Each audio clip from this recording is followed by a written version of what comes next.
So మనం ఎప్పుడు కూడా మనం కథ చెప్పినప్పుడు రెండు ఛాన్సులు ఉంటాయి మనకి. ఒకటి ఏంటంటే ఏదో కొత్త కథ చెప్పాలి లేదా కొత్తగా చెప్పాలి.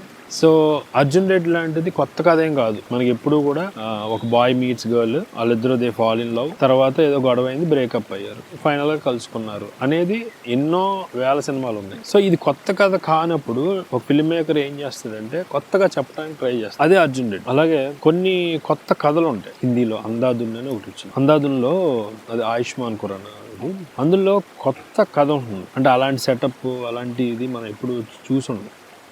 దాంతోపాటు కొత్తగా కూడా చెప్పారు, అది which is a rare phenomena అన్నమాట. సో అలా కొన్ని నాటిలో జరుగుతుంది. ఇప్పుడు కాంతారా అనుకోండి, అది చెప్పిన విధానం అద్భుతం. మనం ఎప్పుడు అలాంటి ఏరియాకి ఎప్పుడు వెళ్ళలేదు, అలాంటి జోన్, మెంటల్ జోన్కి ఎప్పుడు మనం వెళ్ళలేదు. సో ఇలా ఎంగేజ్ చేయనప్పుడు వచ్చే మాట అది అంతే. ఇందులో స్టోరీ లేదు. నువ్వు నన్ను ఎంగేజ్ చేస్తే స్టోరీ లేకపోయినా చూస్తాను అనే ఏ ఆడియన్స్ అయినా రెడీగా ఉంటాడు.